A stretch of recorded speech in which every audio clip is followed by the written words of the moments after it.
Do you ever catch yourself saying that I'll do it later and the task is still sitting on your desk weeks after that? Trust me, you're not alone in this process. Hello, welcome back to my channel, guys. Today, before we start the video, let me just wish you a very happy new year. I hope you had a great 2024, and even if it was not, let's just make 2025 a big and an amazing year for you.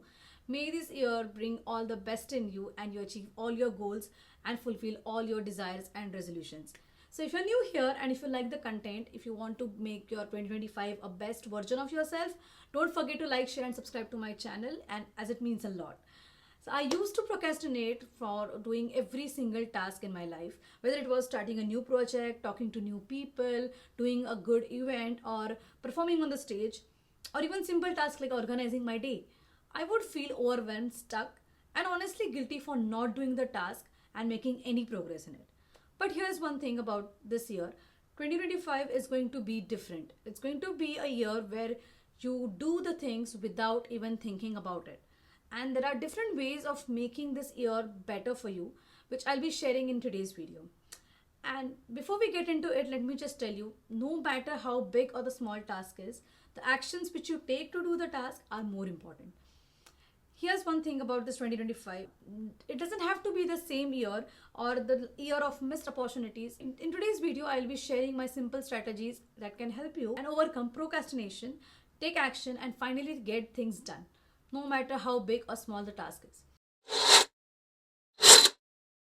Number one strategy is using 5-second rule.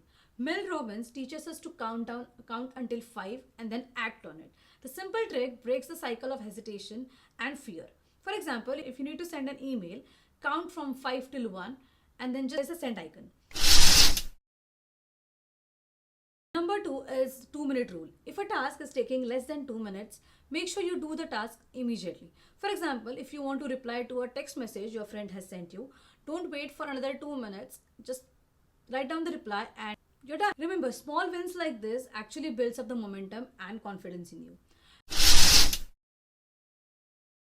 Number 3 is breaking the task into smaller chunks. For example, if you are doing something which is taking a lot of time, make sure you break down that into different sections and you keep doing the actions for that. For example, the goal is to write a report. Step 1, you need to actually write the title. Step 2 is actually to write the outline or the key points for the report. Each small steps builds progress and makes the task less intimidating. Number 4 is setting deadlines and use time blocking. Now this has been one of the most effective technique for me when it comes to doing a task. Parkinson's law say that work expands to fill the time you give to it. For example, introduce time blocking and schedule specific hours for a required task so that you are staying focused on your task. Number 5 is create accountability. Tell a friend about your goals or join an accountability group where someone else is actually taking care of your task. And if you are not following the schedule, the person actually reminds you of doing it. For example, last year I told my friend about my fitness goals, and since then she has been helping me out to remind me actually to go to gym every single day. Number 6 is actually rewarding yourself after the task is complete. Give yourself a small reward for completing the task. This creates a positive reinforcement and it makes you do the task more energetically. For example, if you have finished studying for an hour, watch an episode on Netflix, or you can actually go and start reading a book without having a guilt. Remember, the hardest part is starting. But once you do, you will realize how capable you are.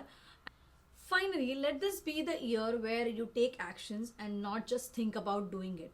No more waiting, no more overthinking, just consistent steps towards the life you want to build. As they say, the best way to predict your future is to create it. Now, I would like to hear which one of these strategies are you going to try first. Please let me know in the comment section, and if you have any more strategies, do write that down in the comment section which have helped you for so long. And I'll see you in my next video. Till then, take care, bye bye, and a very happy new year to all of you.